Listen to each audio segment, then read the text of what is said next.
Hello and good morning.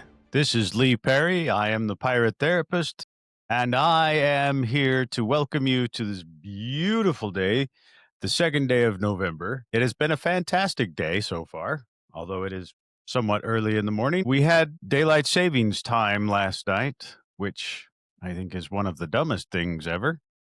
But okay, it is what it is, and we have to deal with it, right? But hey, at least we got, I guess, an extra hour of sleep. But that's good. We like that. We like extra sleep. Extra sleep is nice.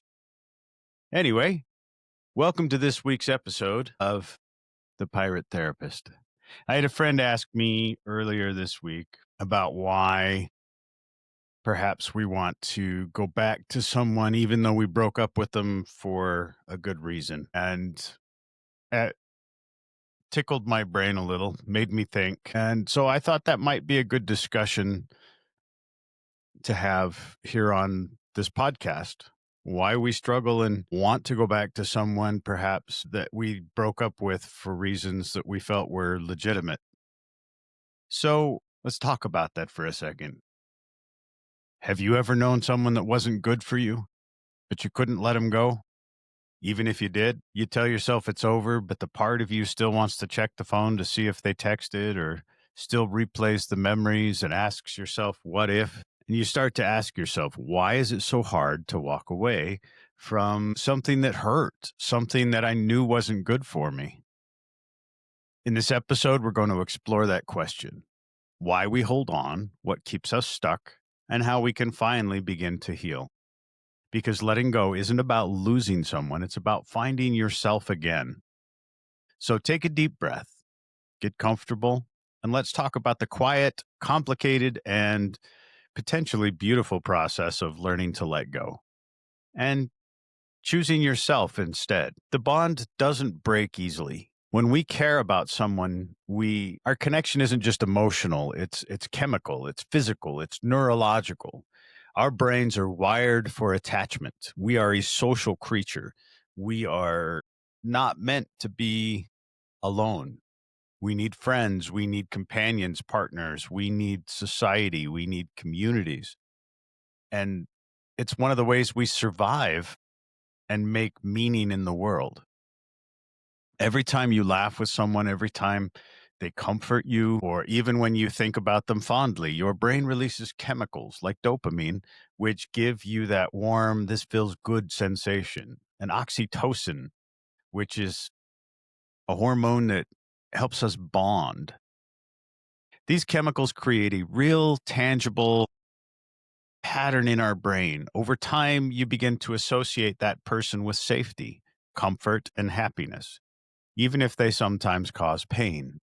It's like our brain builds a bridge between them and feeling okay.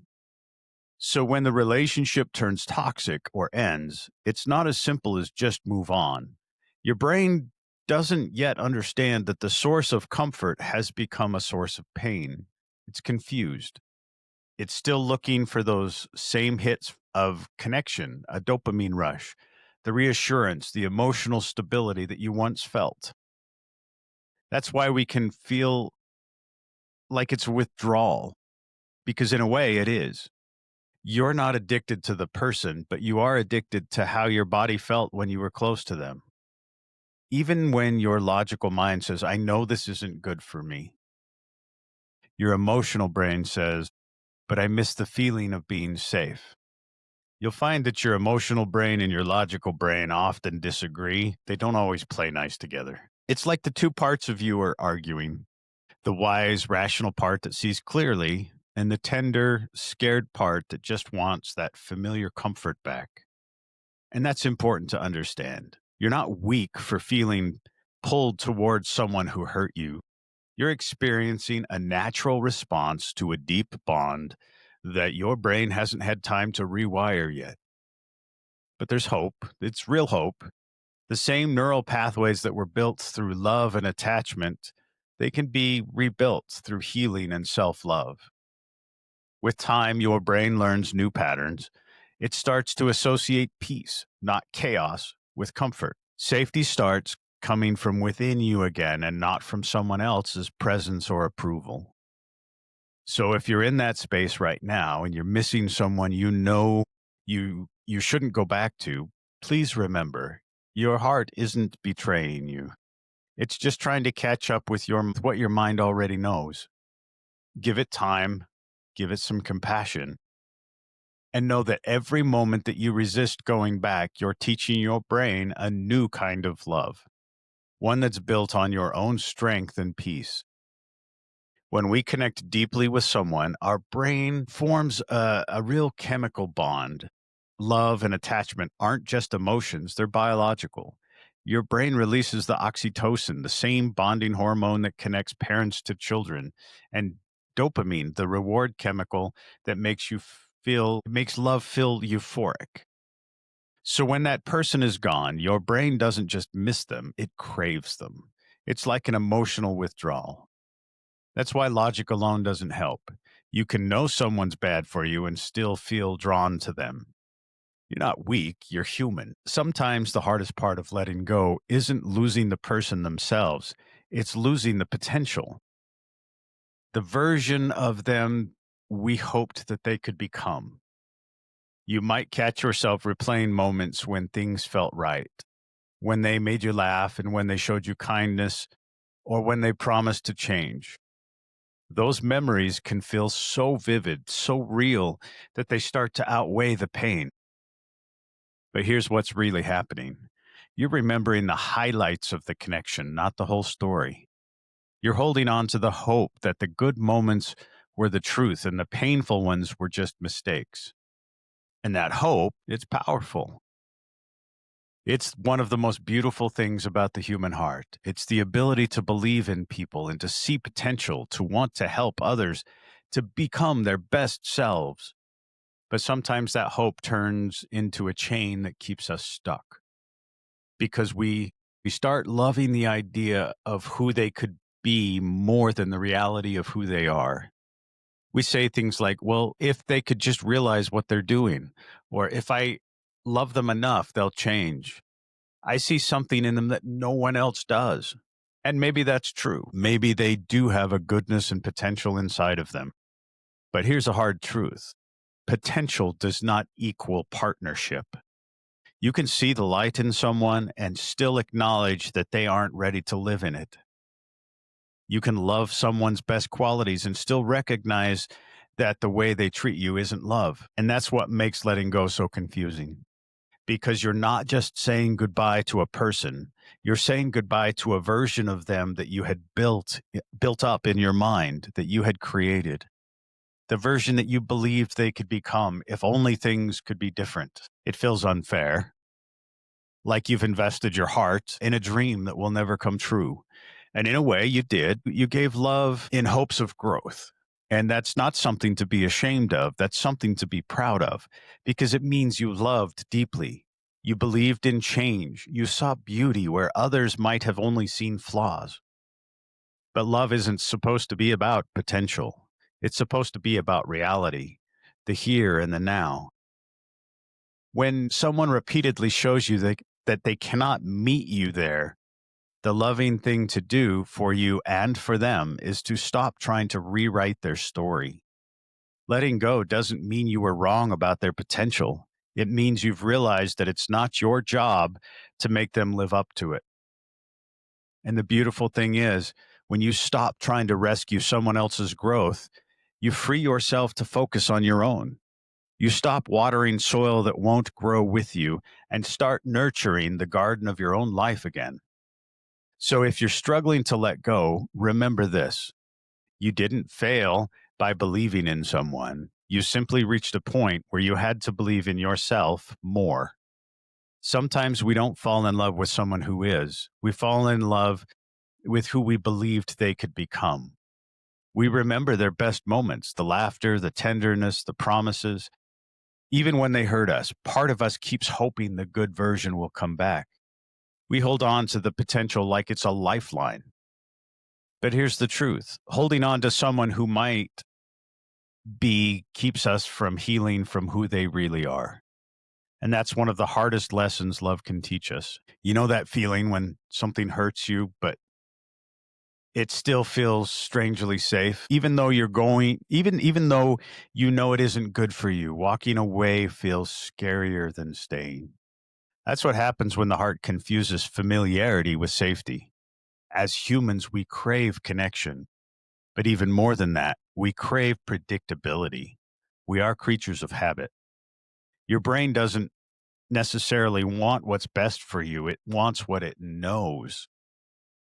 That's why some people can become chaotic. And when things get peaceful, they really freak out. They stress because they're so comfortable in the chaos that when they don't have the chaos, they don't know what to do with themselves and they create chaos. Anyway, so when you've been with someone for a long time, even if the relationship was painful, your nervous system starts to treat that person as a home base. The sound of their voice, their routines, even the rhythm of your arguments, they all become familiar patterns. And familiarity feels safe, even when it's not healthy. So when you try to pull away, your body can panic. You might feel anxious, restless, or lonely. Your brain sends out alarm signals saying something's wrong. We're not with them. But what's really happening in your mind is adjusting to peace. And peace, when you've lived in chaos, can feel really uncomfortable, at least at first. That's why so many people go back to relationships that they know aren't right. It's not that they want the pain, it's that they want to quiet what feels foreign. They mistake the absence of drama for emptiness because their body hasn't yet learned that calm can also mean safe. If that's you, if you find yourself missing someone who hurt you, please know that what you're feeling is normal. It doesn't mean you want to be mistreated. It means your nervous system is still catching up to the new reality. Think of it like this. When you step into the sunlight after being in a dark room, it hurts your eyes at first. You squint. You want to go back to the dimness because it feels easier. But if you stay in the light a little longer, your eyes adjust, and soon you start to see clearly again. That's what healing feels like. It's uncomfortable before it's peaceful. It's lonely before it's free. It's confusing before it's clear. You're not weak for missing what's familiar. You're just learning to live with a new kind of safety, one that doesn't require you to be hurt or small or afraid. So the next time you catch yourself thinking, maybe I was better off before, take a breath. Remind yourself, you're not missing the chaos, you're missing the certainty of it, that familiarity. And this certainty can be replaced with peace once you stop mistaking stillness for emptiness. Give yourself grace as you unlearn what home feels like, because one day that peace, the kind that used to feel strange, will become your new normal. Sometimes we confuse familiarity with safety. Even when a relationship is unhealthy, it becomes what we know. And what's familiar feels like home, even if that home is full of cracks. So when we step away, our nervous system panics. It doesn't feel like freedom, it feels like loss. And that's okay, because healing often feels worse before it feels better, because your brain is learning to live without something it thought it needed to survive. Hope. Hope is one of the most beautiful things we carry as human beings. It's what keeps us going through pain, through heartbreak, through loss. It whispers, maybe tomorrow will be better. But sometimes hope can also be the reason that we stay in places that we shouldn't.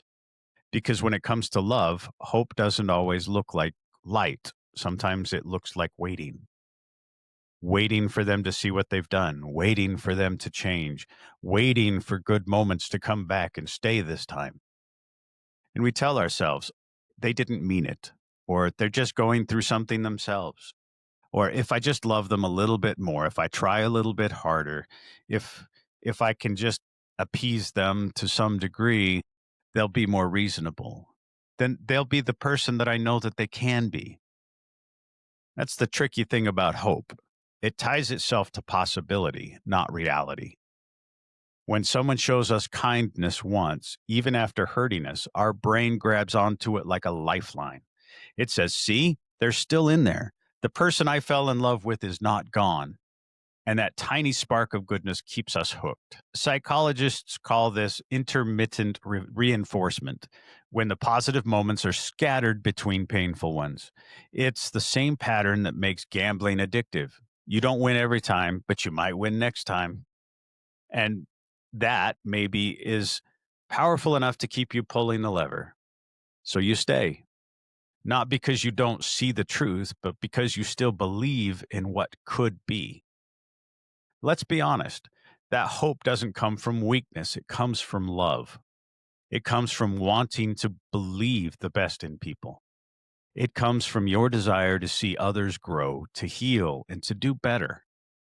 But here's a little gentle truth. Hope isn't meant to be a leash.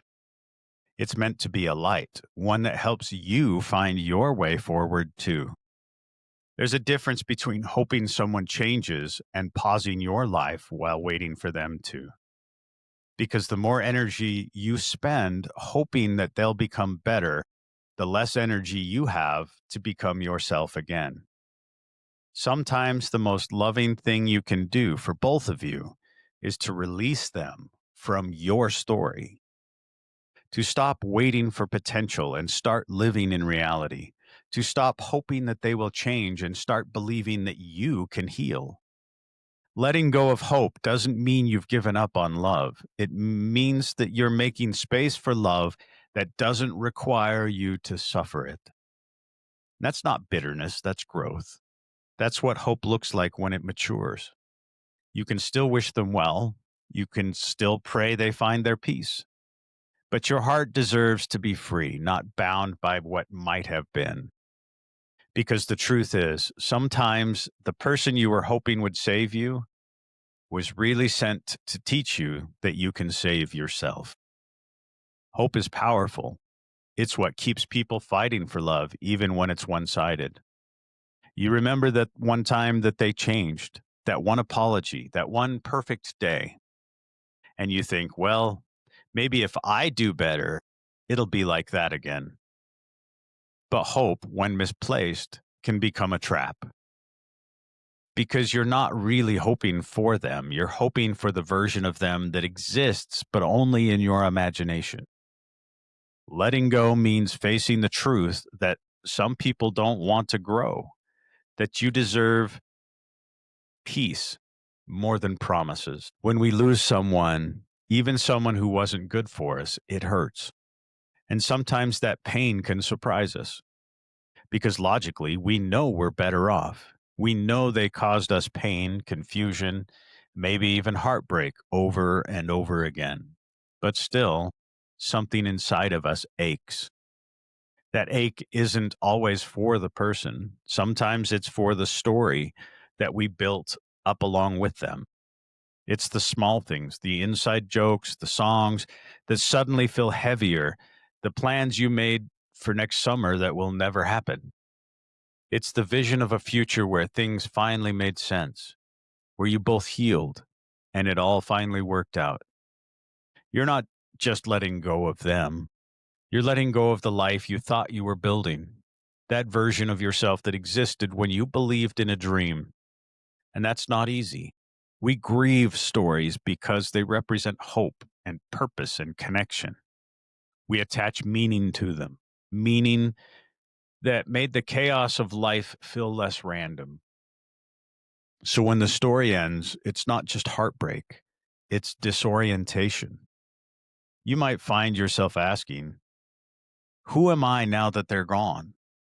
What does my life look like without them in it? That's the real work of healing, rewriting your story. Because for a while, your identity might have been tangled with theirs. They were your late night texts, your comfort, your motivation, your help to get through tough days. And when they're gone, it feels like someone ripped out a chapter right from the middle of your book, leaving pages missing and stories unfinished. But here's the truth that healing brings. You get to write the next chapter. It doesn't mean that you erase what came before. It means you learn to see it for what it is, a season, not your entire story. A chapter that taught you things about love, trust, and boundaries. A chapter that hurt, but helped you to grow in ways that you could not see at the time. Grieving that story means honoring what it gave you, the lessons, the laughter, even the pain, and accepting that it's okay for it to be over. It's okay to cry for what never happened. It's okay to miss the potential. It's okay to feel relief and sadness at the same time. Because healing isn't about pretending that you never cared. It's about caring for yourself enough to move forward, to let go. In time, you'll notice something powerful. The space that used to feel empty begins to fill with peace. The noise that used to echo with their absence starts to quiet. And that's when you realize you didn't lose your story. You just turned a page. When we lose someone, we're not losing a person, we're losing a story of what could have been, the future you imagined, the version of yourself that existed with them. That's why heartbreak feels like grief, because it is grief. Grief takes time. Rush it. You sit with it, you acknowledge it, you honor it, and you let it teach you what you truly need. Healing doesn't happen all at once. It's not a straight line. It's more like learning to walk again. Shaky at first, but steadier with every step. At first, it feels strange not to reach for your phone, not to check in, and not to replay every word and scenario in your head. A quiet that feels uncomfortable, almost too still. But that quiet, that's where the healing begins. In those quiet moments that you start to hear yourself again, your voice, your needs, your laughter. You start to realize how much of yourself you gave away just in trying to keep something alive that was already fading. And little by little, you take those pieces back. You rediscover the things that make you, you. The hobbies, the dreams, the friends who always showed up even when you couldn't see it. You start doing things not to prove your worth, but because they make you feel alive. Healing isn't about becoming who you were before. It's about becoming someone new, wiser, softer, stronger.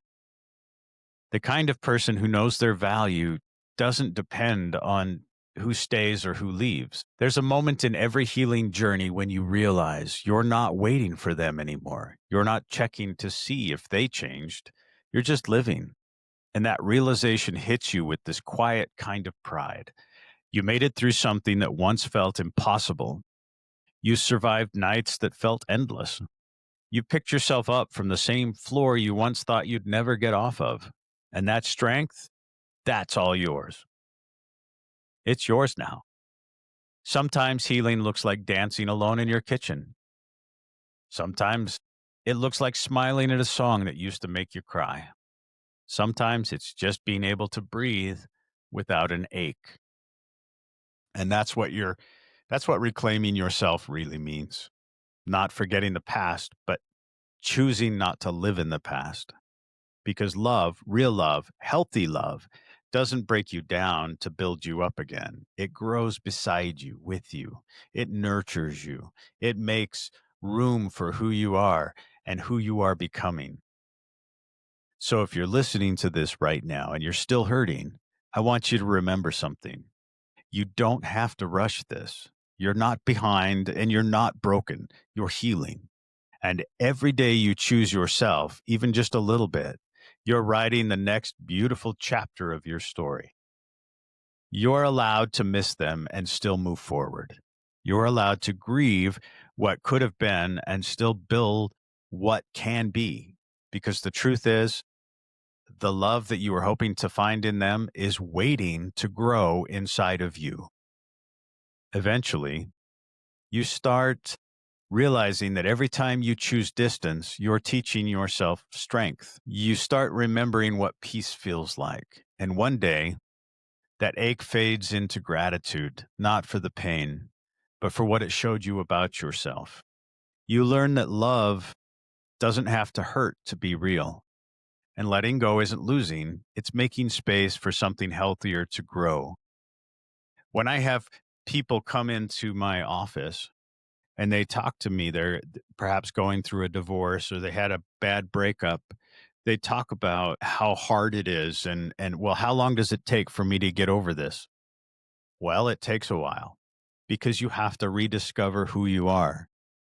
And when you do that, you're healing and perhaps you may be alone, as in not in a relationship, but you have to sit with yourself and remember who you are. You have to remember what you liked and the hobbies you had and the friends you made. And you have to remember all those things that you were without that other person. You have to redefine what you look like. And when you do that, then instead of dragging all the baggage from a previous relationship into a new one, you are healed and you are able to give the best of yourself to a new relationship. You won't be alone forever. You don't need to be, but you do need to sit with yourself enough to heal and find that peace and that inner joy in being you.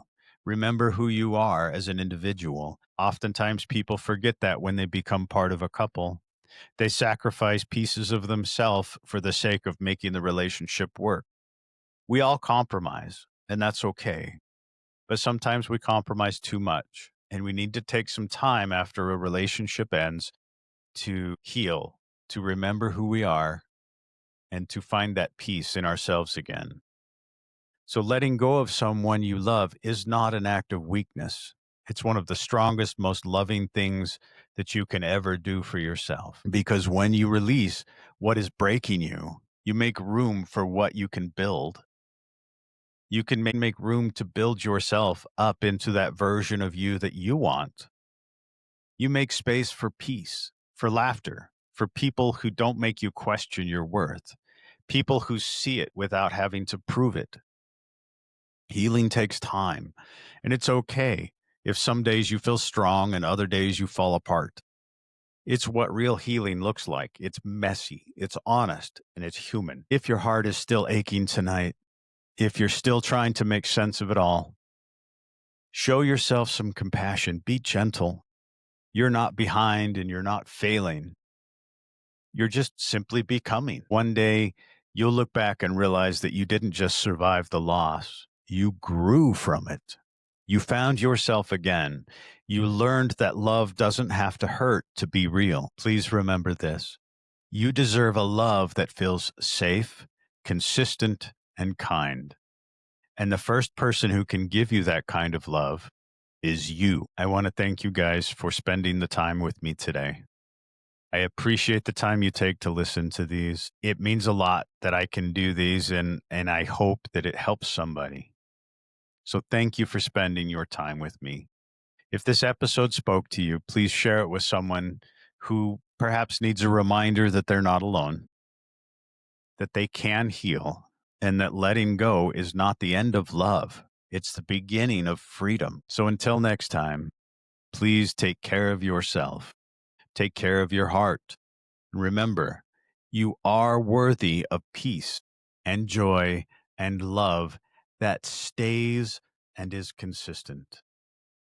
If you're in that space right now, holding on, missing someone, wondering why it's so hard, please know this.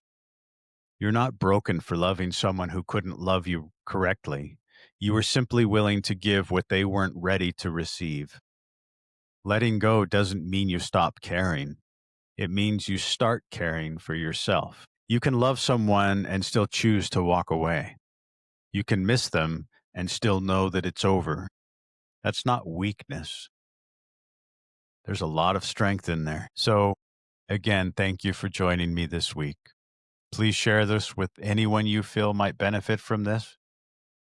Please encourage them to subscribe. I hope that you have a wonderful week, and I will do my best to come up with something that will help you all next week too. Have a wonderful week. Until then, take care.